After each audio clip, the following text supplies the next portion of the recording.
Stéphane Ravier, sénateur Front National des Bouches-du-Rhône, est avec nous sur ce plateau. Bonsoir. Bonsoir. Alors on vient de l'entendre, Marion Maréchal Le Pen ne veut pas croire que son grand-père se présente contre elle. Elle refuse, je cite, d'être une victime collatérale. Pensez-vous que Jean-Marie Le Pen peut aller au bout de cette candidature dissidente ? Avec Jean-Marie Le Pen, on peut s'attendre à tout. Il nous l'a démontré tout au long de sa carrière politique et j'aurais aimé qu'il termine sa carrière, car sa carrière se termine, quoi qu'il puisse en penser, eh bien sur une autre note, plus digne.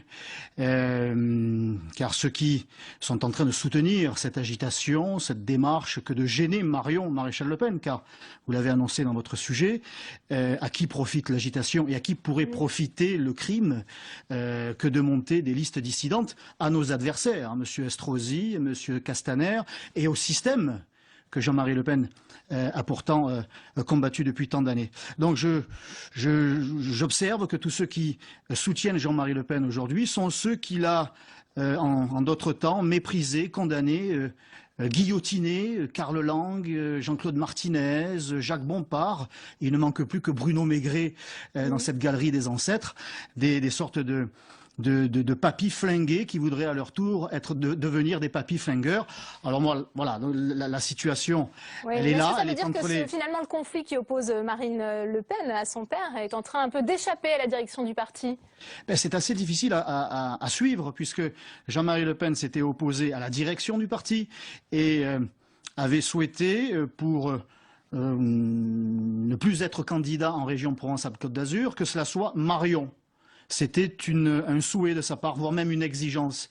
Eh bien, le parti a répondu favorablement à cette demande, ce qui a contenté d'ailleurs tous les militants et les électeurs, puisque Marion est quand même annoncée en tête au soir du premier tour. Ce n'est qu'un sondage. Elle est prête à mener la bataille contre son grand-père. Et pourrait même gagner. Donc aujourd'hui, quand j'observe que Jean-Marie Le Pen revient sur sa promesse qu'il a faite à Marion, au-delà du parti, eh bien, cela me chagrine, parce qu'il fait un petit peu comme les hommes politiques qu'il a sévèrement combattus. Il ne tient pas ses promesses. Est-ce qu'elle est prête à affronter son grand-père ou est-ce que ça pourrait l'amener à renoncer à cette candidature pour les régionales en PACA? Marion Maréchal Le Pen n'affronte pas son grand-père, elle affronte l'UMPS ou le RPS ou l'RPS, ça dépend comment on le prononce, dans cette région Provence-Alpes-Côte d'Azur. Comme tous les candidats. Elle sera affronter son grand-père s'il se présente. Mais son grand-père ne combat pas pour la même chose. Il s'oppose au Front National. Il s'oppose à Marion Maréchal Le Pen, ce qui évidemment déstabilise nos électeurs, mais qui reste quand même soudés, unis derrière Marion Maréchal Le Pen, qui est la mieux placée. C'était la meilleure candidate, justement. Qui est la mieux placée. Alors peut-être que ça chagrine un petit peu Jean-Marie Le Pen de constater que Marion, eh bien finalement, non seulement fait aussi bien que Jean-Marie Le Pen, mais peut et va faire mieux, car elle peut gagner cette région, et cette candidature parasite, eh bien, ne peut servir que le système en place. Donc il y a d'un côté Marion Maréchal Le Pen qui incarne le dynamisme, c'est la dynamique, et Jean-Marie Le Pen c'est plutôt la dynamite. Il est prêt à, si j'ose dire, pardonnez-moi l'expression, à tout faire sauter, y compris la victoire du Front National dans cette région, qui serait un signal fort pour les élections présidentielles à venir, eh bien, pour que les caméras soient braquées à nouveau sur lui.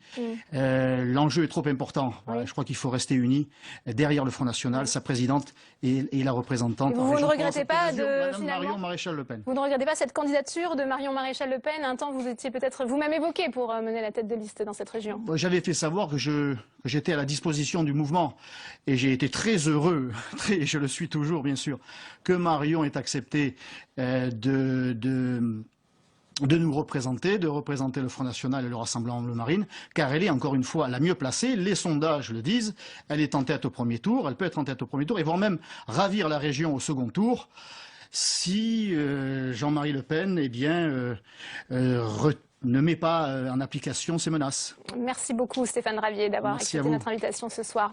24h Sénat, tout de suite le débat.